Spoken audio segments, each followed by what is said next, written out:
get a tenant for it and rent it with an option to buy, and then let the tenant, in effect, build up my equity or potential equity in it. And the nice thing about it is, there's the courthouse right there. The courthouse is right there. So it's got to be a nice little law office. There's tons of lawyers who would love a little place like this, work at it, walk to the courthouse. Yeah, I don't know. It could be that that building went with that.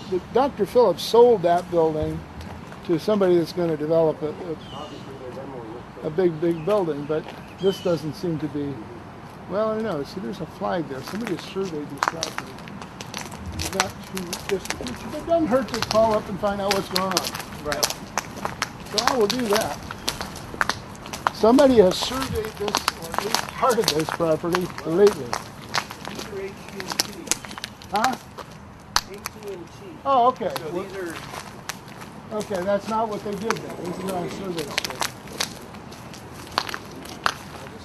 Look at this, nice little ramp up. You know why? You know why this is elevated like this? Wheelchair. Runoff. Look at the grate. Oh yeah. This property is below sea level or something. There's a lot of runoff goes on to this property from over there, it looks like. Yeah, it is a higher elevation.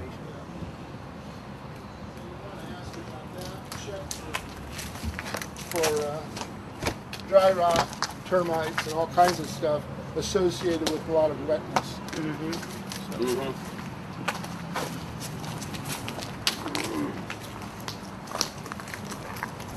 Yeah, see that vacant lot wraps around this lot. I'm not certain, but it seems to me that whenever I checked this before, which is going to be a number of years ago, the same guy owned both pieces.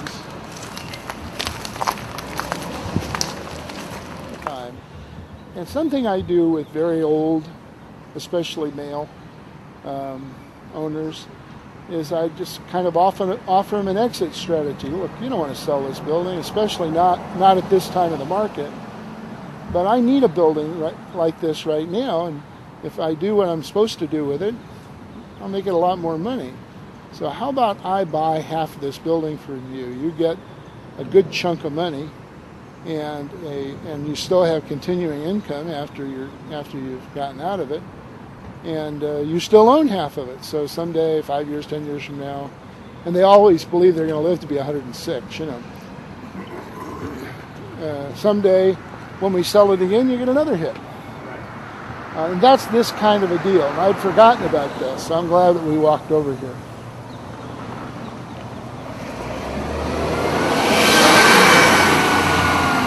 Business success is incremental and it's cumulative. I'm not going to do this deal this year probably. I got other fish to fry. But I'll as I keep walking around this neighborhood, this building will keep showing up in my mind's eye, and at some point I'll sit down with the guy and try to make a deal with him.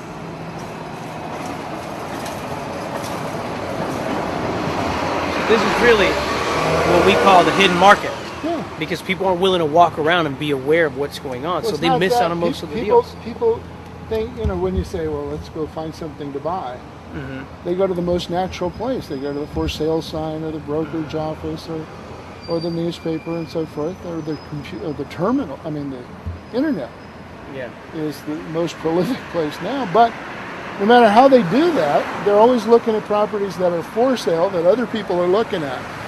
There's no competition for this deal. If you called him on the telephone and say, want to sell your building, he will say no. That's all there is to it. But if you come around 10 different times, and each time you say hello, and you say, boy, it's a nice place. If you ever decide to rent this, I'm in the market. And one day he will call me or I will call him, and it'll be the right time, and we'll do the deal. I won't rent it. I mean, I will certainly rent it, but what I'm going to do is buy it from him or buy part of his equity. And how I do that is I swap him for it. I swap him my expertise for his money.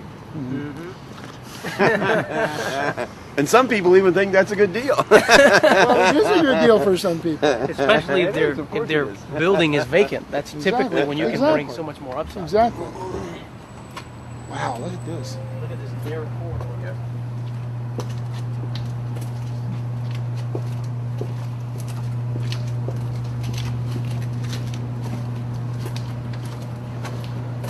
What's interesting is they take care of these buildings. Look at this. Yeah, all nicely painted. You would expect this to be really pretty grody, but it's not.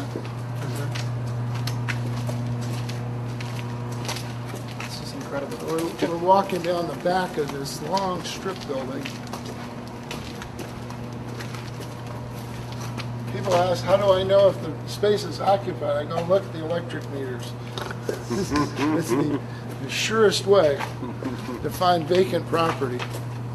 If the electric's off, nobody's in there. Ain't nobody in there. Yeah. That's an older meter. Watch behind you. So this is really the only parking in this particular property. That's right. You can see this is horrible. Yeah. So as look at this. This guy wants to go home. That guy got to go home first. Yeah. Not good. So those are the type of tenants, the potential tenants who are kind of already frustrated because they have the lack of parking. Their employees are struggling. I have taken people out of this building time after time. Oh, have you really? Yeah. If I need a little 1,000-foot tenant, this is one of the places I look. That's. See, it's interesting just to know. If somebody needs a 1,000-foot tenant, what do they normally do? Put an ad in the paper, say 1,000 feet for rent, put a sign up. I just go knock on 3 doors. Yeah. And usually that's it. That's all. It's This is a proactive way of working in this business. It's a lot more fun. Yeah. Yeah. And that's also what is so appealing about the investment we're working on now, because it actually has plenty of parking. Yeah. And it's very attractive to tenants and also to people that are looking to invest because they see the value of being downtown with enough We've got our own parking. parking building. Yeah. You know?